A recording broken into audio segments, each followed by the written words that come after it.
नमस्कार। नारी एक शक्ति अनेक आज के हमारे कार्यक्रम में आपका स्वागत है। आज हम बात करेंगे महिला सशक्तिकरण के बारे में। गांधी जी ने कहा था, नारी को अबला कहना उसका अपमान है। भारत में असंख्य सशक्त महिलाएं हुई हैं। रानी लक्ष्मीबाई, अहिल्याबाई होलकर, रानी दुर्गावती, ऐसी ही असंख्य महिलाएं हैं। प्रतिभा पाटिल जी, किरण बेदी, कल्पना चावला, सुनीता विलियम्स, अगर नाम लिए जाएं तो शायद समय कम पड़ जाएगा। असंख्य महिला हैं जिन्होंने भारत को सशक्त बनाने में अपना योगदान दिया है। लेकिन आज भी हम यहाँ इकट्ठे हुए हैं बात करने के लिए महिला सशक्तिकरण के बारे में। तो क्यों है ज़रूरत हमें विमेन एम्पावरमेंट की? क्यों है ज़रूरत महिला को सशक्त होने की? आइए अपना कार्यक्रम आरंभ करते हैं।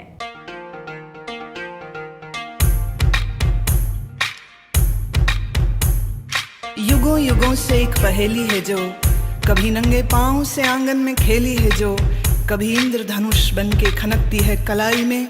वही शक्ति है नारी जो कविता, कली, कहानी बन जाती, जिसकी एक करवट वक्त को बदल जाती, जो प्यार से रुतबा दे शाहों से ऊंचा, जो जिद पे आ जाए तो समय को बदल देती। वही शक्ति है नारी।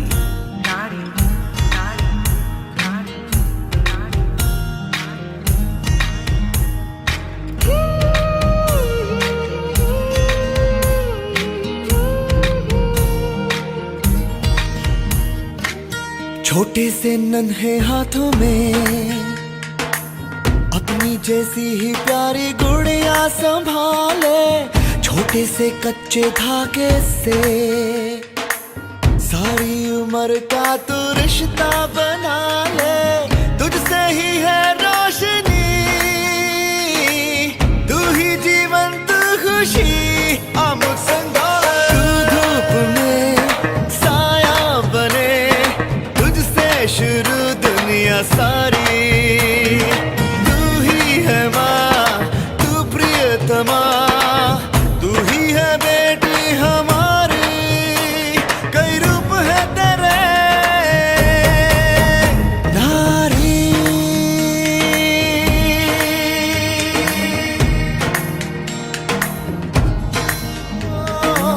कभी तू घर लक्ष्मी, कभी तू विद्या का दीपक जलाए, कभी तू माँ काली,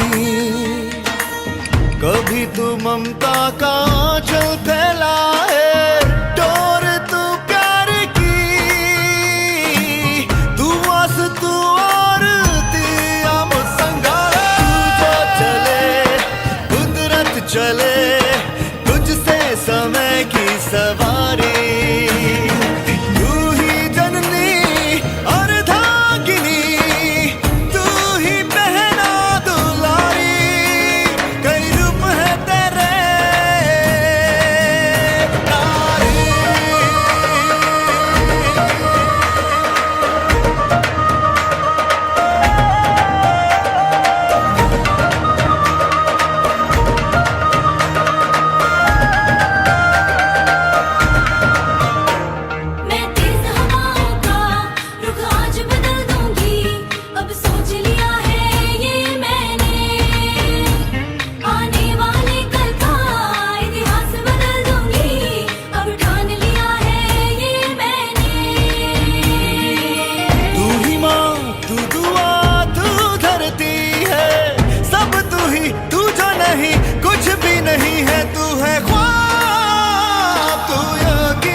शक्ति अमुक संगारे। साया बने, तुझसे शुरू दुनिया सारी। तू ही है माँ, तू प्रियतमा, तू ही है बहना दुलारी। तू जो चले कुदरत चले, समय की सवारी।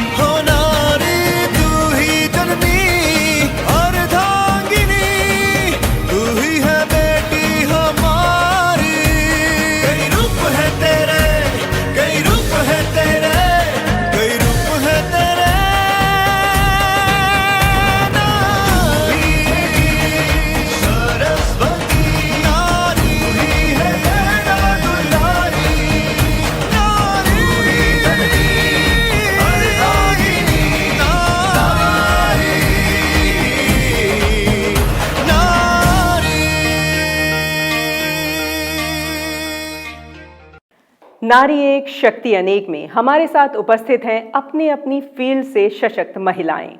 कहा जाता है यत्र नारी पूजयन्ते रमन्ते तत्र देवता, अर्थात जहां नारियों की पूजा होती है वहां देवताओं का वास होता है। पर क्या यह कथन आज के परिप्रेक्ष्य में सच है, जहां आज भी लड़कियों के साथ, महिलाओं के साथ भेदभाव किया जाता है, उन्हें बचपन से ही एक अलग सोच के साथ बड़ा किया जाता है? तो आज इसी विषय पर चर्चा करने के लिए हमारे साथ उपस्थित हैं हमारे विशिष्ट अतिथि। हमारे साथ उपस्थित हैं एडवोकेट गीता भारद्वाज जी। स्वागत है आपका। गीता जी is empaneled with Delhi Legal Services Authority as well as EDMC and Tata Power Delhi Distribution Limited. She is also working in the area of women upliftment. हमारे साथ उपस्थित हैं डॉक्टर चंद्रकांता के माथुर, आप DU में प्रोफेसर हैं। स्वागत है आपका। And President of Women Chamber of Commerce. She is also a writer and social entrepreneur. हमारे साथ उपस्थित हैं डॉक्टर शबू, आप मैक्सिलोफेशियल इम्प्लांट सर्जन हैं। मैम आपका स्वागत है। आप मैक्सिलोफेशियल एंड इम्प्लांट सर्जन हैं और आपने फोर्टिस और मैक्स जैसे हॉस्पिटल्स में 8 साल तक अपनी सेवाएं दी हैं और अब आपके अपने सेंटर्स भी हैं। स्वागत है आप सभी का हमारे कार्यक्रम में। आज हम यहाँ एकत्र हुए हैं महिला सशक्तिकरण पर बात करने के लिए। हम सभी, आप सभी सशक्त महिलाएं हैं, अपनी अपनी फील्ड में आपने एक मुकाम हासिल किया हुआ है। तो गीता जी, मैं सबसे पहले आपसे ये पूछना चाहूंगी कि महिला सशक्तिकरण में महिलाओं की क्या भूमिका रहती है? देखिए, मलाला यूसुफजई को मैं यहाँ पे कोट करना चाहूँगी। उन्होंने एक बात कही थी कि 2 ताकतें होती हैं, एक ताकत होती है तलवार की और दूसरी ताकत होती है कलम की। यहाँ पर मलाला ने ऐड ऑन किया कि तीसरी जो ताकत है वो ताकत है औरत की। तो जो औरत की ताकत है, औरत ही महिला सशक्तिकरण में एक, मुझे ये कहना चाहिए, पाइवटल रोल प्ले कर सकती है।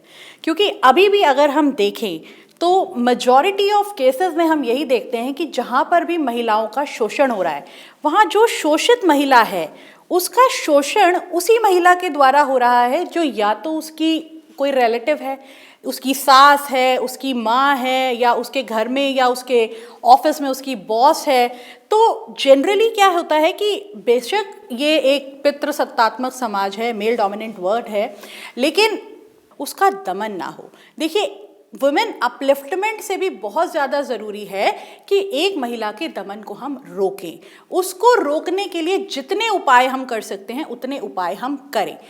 एक महिला का दमन कैसे रुकेगा? एक महिला का दमन रुकेगा उसको सशक्त करके। सशक्त कैसे करेंगे? बहुत इंपॉर्टेंट चीज़ है कि हम उसको एजुकेट करें। देखिए, इस समय भारत सरकार ने इतने सारे प्रोग्राम्स रन किए हुए हैं और इतने सारे एक्ट्स हैं, इतने सारे लॉज हैं for safety of women, for protection of women, for upliftment of women. But problem is that कि majority of women don't know about those laws. So what the main ingredient would be that we must go to the slums. Like I being on panel of DLSA, we go to the slums. वहाँ पर हम देखते हैं कि महिलाएं जो हैं वो बिल्कुल ही बहुत ही लोअर तबके की हैं, बिल्कुल ही इलिटरेट मानना चाहिए उनको, या 10वीं 12वीं पास हैं। वो नहीं जानती हैं कि क्या उनके राइट्स हैं। रोज़ तो उनको उनके पति के द्वारा पीटा जाता है, अड़ोस पड़ोस के आदमियों के द्वारा उनको छेड़ा जाता है, छींटाकशी करी जाती है। उनको नहीं पता है कि किसके पास जाएं, किससे बात करें, कौन सुनेगा। पुलिस पे जाएं तो पुलिस भगा देती है, क्योंकि देखिए वैसे भी अगर हम थानों की हालत देखें तो बहुत बढ़िया नहीं है, कहीं भी जाएं कोई सुनता नहीं है। तो देखिए, सबसे बड़ी शुरुआत जो है, फिर मैं वही कहूँगी, education. If you educate a man, you educate a man, but if you educate a woman, you educate the whole family. और वहाँ पर महिलाओं का जो रोल है वो बहुत ज़्यादा आता है। बिल्कुल आपने सही कहा कि अगर हम एक लड़की को पढ़ाते हैं, अगर हम एक लड़की को शिक्षित करते हैं तो हम पूरे परिवार को, पूरी पीढ़ी को शिक्षित करते हैं। मैम, क्योंकि आप शिक्षा से संबंधित हैं तो मैं आपसे यही सवाल एक बार फिर से पूछना चाहूँगी कि आपके नज़रिए में शिक्षा की क्या भूमिका है महिला को सशक्त करने में, क्योंकि आप ग्राउंड लेवल पे जाके उन महिलाओं के साथ में काम करती हैं जिनको एक्चुअली ज़रूरत है एजुकेशन की और शिक्षा की। जी कीर्ति जी, मैं पूरी तरीके से गीता जी से सहमत हूँ कि एक लड़के को पढ़ाया जाता है, एक पुरुष को पढ़ाया जाता है तो वो एक व्यक्ति पढ़ता है, और एक लड़की को पढ़ाया जाता है तो एक परिवार और एक संस्कार पढ़ता है। शिक्षा बहुत ज़रूरी है। अगर हम सशक्तिकरण की बात करते हैं, एम्पावरमेंट की बात करते हैं, तो शिक्षा एक महत्वपूर्ण अंग है, महत्वपूर्ण एलिमेंट है आप आगे बढ़ने के लिए। लेकिन शिक्षा के साथ साथ हम किस लेवल की शिक्षा की बात कर रहे हैं, हम उस तरफ भी हमें देखना पड़ेगा। बेसिक एजुकेशन हमारे ग्राउंड जीरो पर, जहाँ पर मैं लोगों के बीच में जाती हूँ, वहाँ पे बेसिक एजुकेशन एक माँ अपनी बेटी को देती हुई नजर आती है, और वहाँ पर उसको क्या शिक्षा दी जा रही है ये देखने वाली बात है। क्योंकि वो शिक्षित, हम स्कूल तक जाने वाली शिक्षा के बारे में बात कर रहे हैं या परिवारों के अंदर जो दी जाने वाली शिक्षा है वो बात कर रहे हैं। सशक्तिकरण मात्र सिर्फ शिक्षा स्कूल और कॉलेजों में नहीं है, वहाँ से आपको एक एम्प्लॉयमेंट का रास्ता खुलता है। लेकिन वास्तविक जो शिक्षा है वो घरों के अंदर दी जाती है, जहां पर उनका निरंतर एक्सप्लॉयटेशन हो रहा है। क्यों हमें ज़रूरत डोमेस्टिक वायलेंस एक्ट की हो जाती है, जबकि उससे पहले भी हमारे पास बहुत सारे वुमेन राइट्स थे, हमारे पास असंख्य वुमेन राइट्स हैं। आज की डेट में एक इस तरीके का डिस्कशन हो गया कि महिलाओं के पास तो अधिकार हैं, पुरुषों के पास अधिकार ही नहीं है, लेकिन उसके बावजूद भी महिलाएं शोषित है। ये समझने वाली बात है कि कितना विरोधाभास है इस सब चीज़ों में, कि महिलाओं के पास अधिकार बहुत हैं लेकिन वो शोषित हैं, और पुरुषों के पास अधिकार नहीं है तब भी वो शोषण करने वाले हैं। ये समझने वाली बात है। तो शिक्षा कहाँ पर है? जो घरों के अंदर दी जाने वाली संस्कारी जो शिक्षा है, लड़की को बचपन से इस तरीके से तैयार किया जाता है कि तुम पढ़ जाओ, लिख जाओ, प्रोफेसर बन जाओ, डॉक्टर बन जाओ, वास्तव में तुम्हें डोली चढ़कर लड़के के घर ही जाना है। वहां पर जाके आपको अपने परिवार को संभालना है। यदि वो अपनी फैमिली प्लानिंग आगे करना चाहती है तो वो नहीं कर सकती। यदि उसका पति ये चाहता है कि मुझे 1 साल में ही बच्चा प्लान करना है, तो वो नहीं कर पाते। क्योंकि मैं बहुत सारी लड़कियों से, बहुत सारी महिलाओं से इस विषय में मिलती हूँ, मेरे सामने फैमिली काउंसलिंग के बहुत सारे प्रश्न आते हैं। अब प्रश्न ये उठता है कि शिक्षा किस रूप में की जाए। तो बेसिक एजुकेशन, हम जहाँ पे फंडामेंटल राइट्स की बात करते हैं, कॉन्स्टिट्यूशन की बात करते हैं, तो कॉन्स्टिट्यूशन आज के डेट में हमारे लिए डेमोक्रेटिक इन्वायरमेंट को क्रिएट करने का काम करता है, हमें अपने आप को सशक्त करने का काम करता है, महिला और पुरुष किसी को भी, एक नागरिक को। लेकिन आज की डेट में महिलाएं वो फंडामेंटल्स भी नहीं जानती, फंडामेंटल राइट्स नहीं जानते। कोई नहीं जानता कितने फंडामेंटल राइट्स हैं। अगर मैं किसी पढ़े लिखे व्यक्ति से पूछूं, तो उनसे पूछूं कितने फंडामेंटल राइट है, तो उनको वो भी नहीं पता कि उनके 6 फंडामेंटल राइट्स हैं। लेकिन उनको वो कहाँ से जानेंगे कि सोशल रेमेडीज़ का भी एक फंडामेंटल राइट है, और आर्टिकल फ्रीडम मतलब 12, 14, 15 और 16 और 19, जहाँ पे आर्टिकल 19 की बात करते हैं, आपको अधिकार मिलता है, बोलने की स्वतंत्रता होती है, एक्सप्रेशन करने की स्वतंत्रता होती है आर्टिकल 19 पार्ट 1 में। लेकिन ये एक्सपर्ट है, ये ज़्यादा बताएंगे आर्टिकल के बारे में, लेकिन क्या हम अपने वो एक्सप्रेशन को दे पाते हैं? नहीं। लड़की दरवाजे के पीछे खड़े होकर कह पाती है क्या मैं बोलूं, उसको परमिशन नहीं होती है। घर का संचालन करने वाली महिला बेटी का ख्याल रखती है, बेटे का ख्याल रखती है, पूरे परिवार का ख्याल रखती है और अपने ऑफिस का भी ख्याल रखती है, लेकिन जब घर के अंदर डिसीजन लिया जाता है तो उसका कोई ख्याल नहीं रखता। तो हम कहाँ से कहेंगे वो सशक्तिकरण है? आज की डेट में 2022 में भी मैं ऐसा मानती हूँ, जो मैं फील्ड में काम करती हूँ, कि महिलाएं कुछ 1% में सोच में सशक्त हुई हैं, लेकिन वास्तविकता में क्रियान्वयन में वह सशक्त नहीं हुई है, ऐसा मेरा मानना है। इसलिए आपको बेसिक एजुकेशन घरों के अंदर उनकी काउंसलिंग करना बहुत ज़्यादा, फैमिली काउंसलिंग करना और उनके अपलिफ्ट के लिए सोचना बहुत ज़रूरी है। इम्पॉर्टेंट मैं ऐसा भी मानती हूँ कि सामाजिक डेवलपमेंट के साथ साथ उनका इकोनॉमिकल डेवलपमेंट होना भी बहुत ज़रूरी है। हमें उनको इकोनॉमिकल एम्पावर्ड करेंगे। एजुकेशन आपको एक एम्प्लॉयमेंट दे सकता है, लेकिन साथ ही साथ में महिलाओं को एंटरप्रेन्योरशिप के लिए जाना पड़ेगा। आज की रेहड़ियाँ लगाना या बहुत छोटे छोटे काम करना, अभी कोविड के टाइम में आपको ये जानकर हैरानी होगी कीर्ति जी, कि कोविड के टाइम में पुरुषों की जहाँ पे नौकरियाँ चलेंगी, उनके घर की महिलाओं ने जाकर घर को संभाला है, उन्होंने छोटे छोटे व्यवसाय करे, तब जाकर वो घर चला है। और वो एक तरीके से पूरे विश्व में जहाँ पर तहिमा मचा हुआ था, भारत की महिलाओं ने उस चीज़ से भारत के पुरुषों को निकाला है। तो I believe the education comes from the society, come from the mind, come from your behaviour. आपने बहुत अच्छी ये बात कही। एक्चुअली महिलाओं में वो ताकत है कि वो हर चीज से बाहर निकलने की क्षमता रखती हैं, हर परिस्थिति को संभालने की क्षमता रखती हैं। जी कीर्ति जी, लेकिन ये जो मानसिकता है हमारे समाज में, जहाँ पर आपने बहुत ही सुंदर से वाक्य से शुरुआत की, यत्र नारीषु पूजन्ते रमन्ते तत्र देवता, लेकिन यही हमारे समाज की भी ढोल गवार पशु और नारी ये सब ताड़न की अधिकारी, ये मानसिकता है हमारे समाज की। हमें इससे भी निकलना पड़ेगा, बिल्कुल निकलना पड़ेगा, कि महिला सिर्फ उपयोग की वस्तु नहीं है या मीडिया में दिखाने वाला एक ऑब्जेक्ट नहीं है। महिला की अपनी एक पद्धति है, अपना एक स्थान है, अपनी एक गरिमा है। उस गरिमा को हम नकार नहीं सकते, उसको एक वस्तु के रूप में इस्तेमाल करना हमें बंद करना पड़ेगा। और जिस दिन हम वस्तु के रूप में उसको इस्तेमाल करना बंद कर देंगे, वास्तव में वही दिन सशक्तिकरण की शुरुआत होगी। बहुत बढ़िया। डॉक्टर शब्बू, आप डॉक्टर हैं, मेडिकल फील्ड से हैं। हमने बात की एजुकेशन की। जब नारी, महिला, लड़की एजुकेट होती है तो एक लाइफ में पीरियड आता है जब उसको अपने करियर के बारे में सोचना होता है। हर लड़की पढ़ लिख के चाहती है कि वो अपने पैरों पर खड़ी हो, क्योंकि इकोनॉमिक इंडिपेंडेंट होना, फाइनेंशियली इंडिपेंडेंट होना बहुत ज़रूरी है आज की डेट में। लेकिन वही समय होता है जब परिवार वाले चाहते हैं कि बेटी की शादी हो जाए, हाथ पीले कर दिए जाएं, अपना घर बसाया जाए। तो इस परिस्थिति में आप क्या सजेस्ट करती हैं, क्योंकि लड़कियों को आगे भी जाके फिजिकल बाउंडेशंस होती हैं, फैमिली आगे बढ़ानी होती है, तो इस स्थिति में आप क्या कहना चाहेंगी? देखिए कीर्ति जी, जैसा कि मैंने अभी अपने पैनलिस्ट से भी सुना है कि एजुकेशन, शिक्षा एक मूल मंत्र है। शिक्षा के बिना सशक्तिकरण की बात नहीं की जा सकती। बिल्कुल। अब शिक्षा प्रदान कर दी गई है लड़की को, अब बात आती है करियर की। बहुत बहुत बढ़िया प्रश्न है कि अब बात आती है करियर की, लेकिन करियर के साथ साथ वही उम्र है फैमिली प्लानिंग की, वही उम्र है शादी की। बिल्कुल। हमारे लॉज पहले 18 साल की उम्र कहते थे कि डॉक्टर्स में नहीं होता। डॉक्टर्स में 30 साल की उम्र तक हम लोग पढ़ाई करते हैं और उसके बाद शादी के बारे में ही हमारे पेरेंट्स सोचते हैं, और वही सामाजिक भी मेंटालिटी भी वही हो जाती है। पर technically if we talk about अगर हम एक औरत के शरीर की बात करें, ऐसा नहीं है कि वो एक फैमिली प्लानिंग आगे 20 साल तक वो इस बारे में बात कर सकती है।